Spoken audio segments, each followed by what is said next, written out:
Hi everyone, welcome back to another edition of the Velvet Lounge Life. Yes, we are looking at the gardens again, or at least parts of them, some of them. The parts I like the most anyway. And yes, this is a gigantic hosta. It has to be like 4 feet tall, at least to the tallest flower anyway. That was one of my neighbors blowing at me. Hey, how do you do? And the purple flowers, lilac colored flowers have come out. Nice tall sturdy stalks on them. We got a rain just a few moments ago, and I've been running in and out between this rain trying to shoot this video. It's kind of funny because the dog is like, "What are you doing? Don't you know it's raining and thundering outside?" This is the cilantro. They're kind of starting to look like little trees, which is awesome. I will be harvesting from that soon. And the blueberries have turned blue and are still turning blue. I've harvested from these bushes, I'm going to say at least 3 times. The last time I just threw a bunch of them in some salad that I made. And my husband absolutely loves fruit and salad. Yes, he's one of those folks. And the bunnies and the birds have also enjoyed these. Of course, the bunnies get what falls on the ground after the birds drop it or whatever. But between the 3 species of human, bird, and bunnies, we still have a pretty abundant amount of berries here. So I figure maybe 1 or 2 more pickings off of these bushes, and then we'll get rid of this parasitical tree that's growing up through them. And, whatever is left will be left for nature. But I want to get enough to at least freeze 1 bag. I planted some Gladiolas in honor of my husband's grandpa, who is a champion gardener, an award-winning one. And the thing that my husband always talks about are how gigantic and beautiful and luscious his Gladiolas were. So we had them planted at our other house in honor of him. And I don't know why it took us so many years, but we planted them in several different areas in honor of him on this property. And over here we have an abundance of our natural blackberries. They're wild, I should say, wild blackberries. We have like 3 patches of these on our property, on the edge of the property. If we were to go into our deep forested woods on our golf-like property, with all these hills and valleys and trees and everything, then we would find more of them. And I love goldenrod. I know people are allergic to it, but I think it's beautiful. I love the scent. And yeah, so we have plenty of blackberries, and I've harvested from these twice so far. And I actually can hear an animal in the woods now. We've had deer just like going through as if there's a highway, and we have them all the time, and we'll even get herds of them. But for some reason, I think they're getting like more used to us after all of these years, so they don't mind coming out with their babies as long as they're at a distance. So you can see we have lots and lots of blackberries. And look at these beauties. These are Oriental Irises. They opened up a couple days ago. Plenty of pollen still in there. I've seen lots of activity from the bees and such. And we have 4 more pods that will open. The deer actually ate, I think, 3 of these pods this year.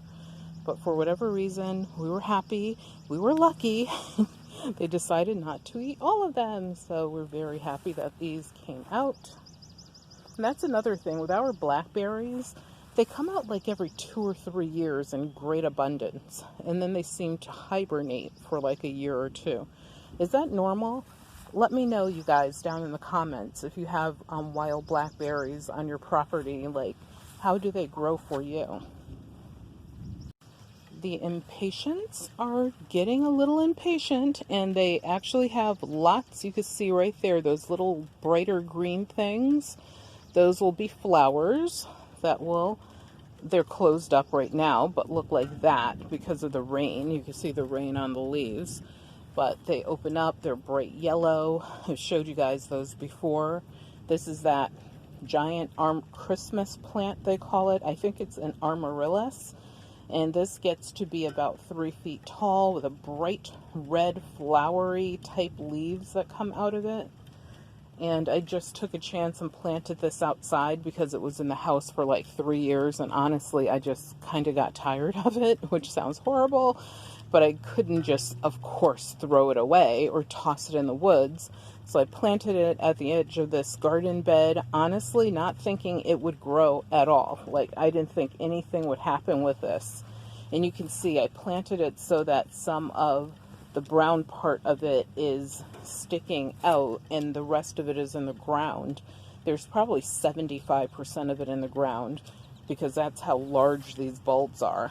And the other remaining part I left above ground so it wouldn't have to fight to produce leaves if it was going to. And look, it did. And if this is all I get from it this year, I'm happy because I didn't think anything would happen. Remember, if you want a little dogwood tree planting, let me know. I have several of them and I will gladly pull them up and send them to you in the mail. If not, we usually will pull them up and toss them in the woods because we already have a giant tree that was given to me as a Mother's Day gift several years ago, and you can see this tree has grown abundantly. It's full of fruit. It has those beautiful creamy white flowers that grow on it, and they come and go throughout the season. So I would gladly, send one to you. Just be a subscriber to our channel, watch our videos, give us a thumbs up, leave comments, anything that will help Google and YouTube recognize that people actually do care about content like this. And that little planting that I showed you of the dogwood tree will turn into something like this before it turns into my big fully grown one. So you want to make sure you have room for it to grow. And as I've mentioned so many times, yes, the fruit is edible. You can only eat the pulp, not the seed or the pod. And this is my Swiss chard. It's a red, yellow, and green variety. The way you can tell is you look at the color of the stem, and that will... Oh, sorry. I thought that I've been having issues with this cutting off, so I was sure that it turned off on me. But it didn't. Thank you, nature. Thank you, gods. But by looking at the stems, you can see these are yellow. This is red. And I have some green. This is the green stemmed.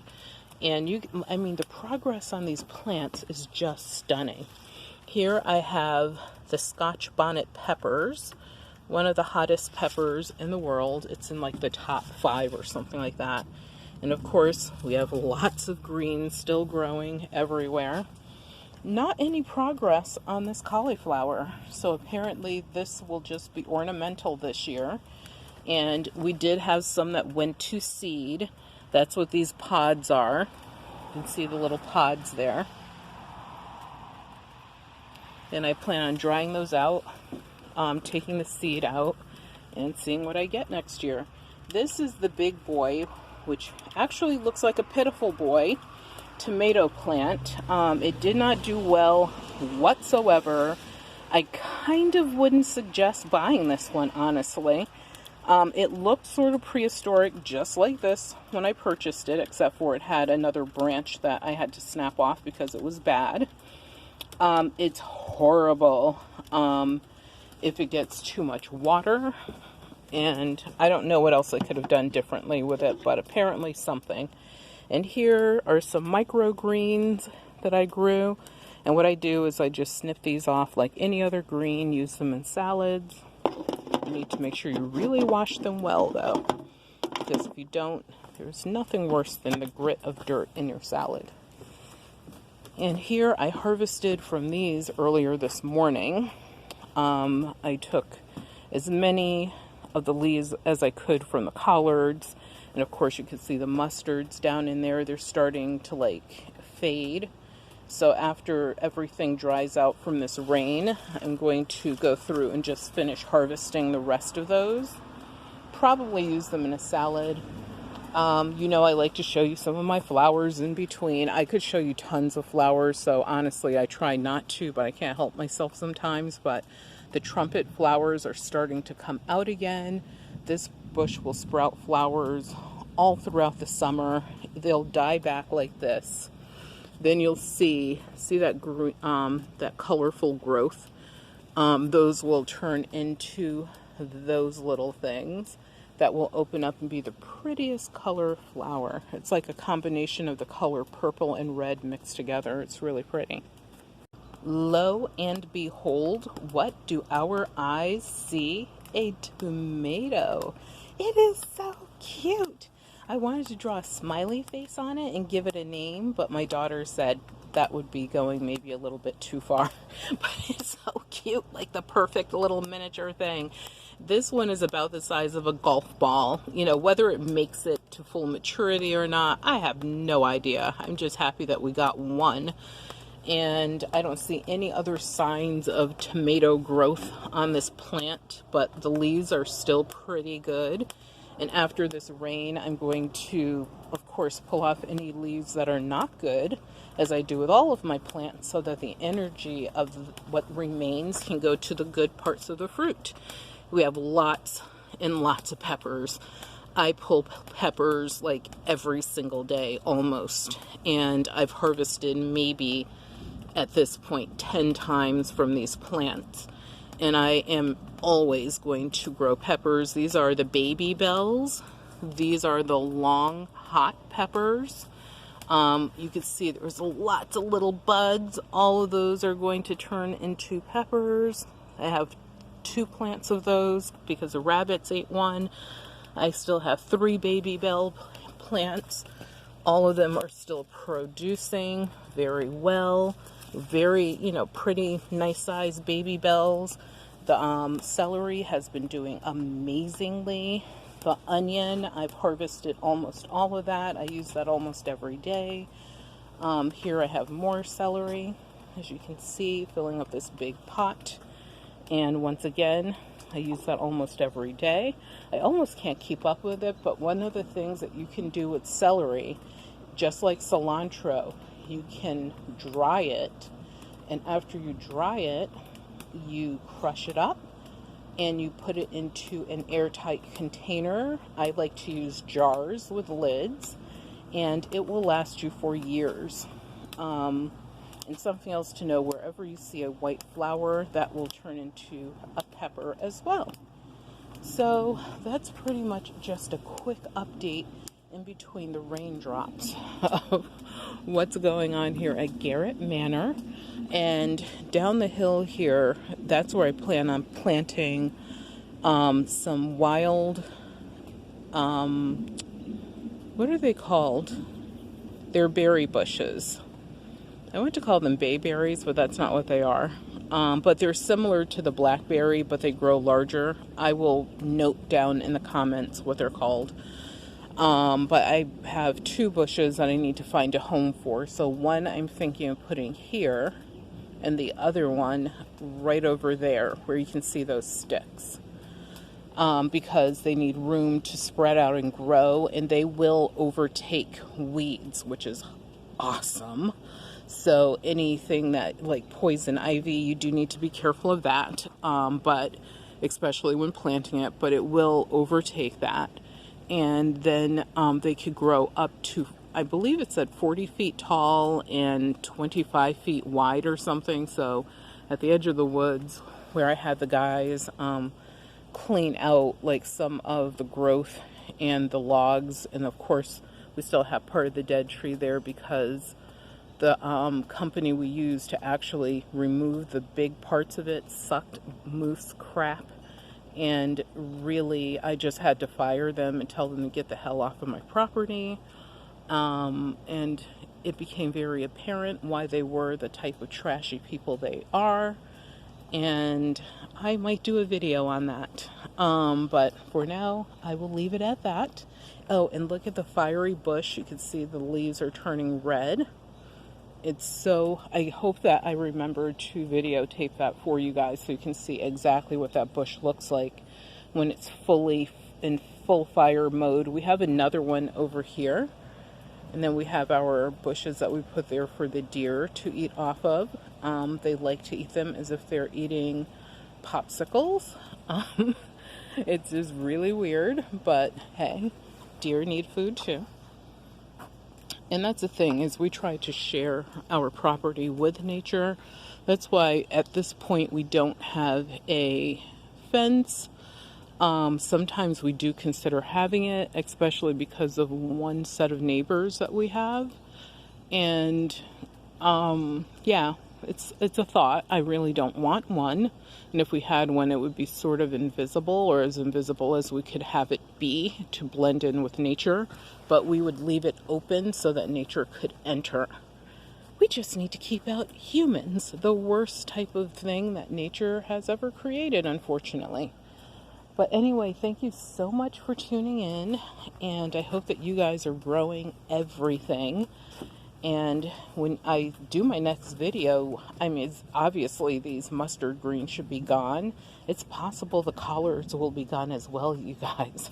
I might harvest all of those because, as you can see, it's only like 2 leaves right now, and it's really this plant more than any other. So this plant, I think I'm going to probably end up chopping straight out so that it does not impact these other plants. But I promised my sister some collards, so I will probably allow her to come and we'll just pull everything for her. But anyway, thank you for watching. Enjoy your day. Hopefully we get another rain. I don't mind it. It's part of the cycle of life, and we need the water. And also, it's just a better way to water your plants. Also, remember that your health is your wealth, and without your health, you have absolutely nothing. So please, please, please take care of yourselves. Leave your comments below if you agree, disagree with anything I said. If you have any suggestions for me, I'm looking for plants that I can grow right now, especially after I clean out this bed or this planter. So what do you suggest growing for an August summer in New England and going into the fall in September? Be well.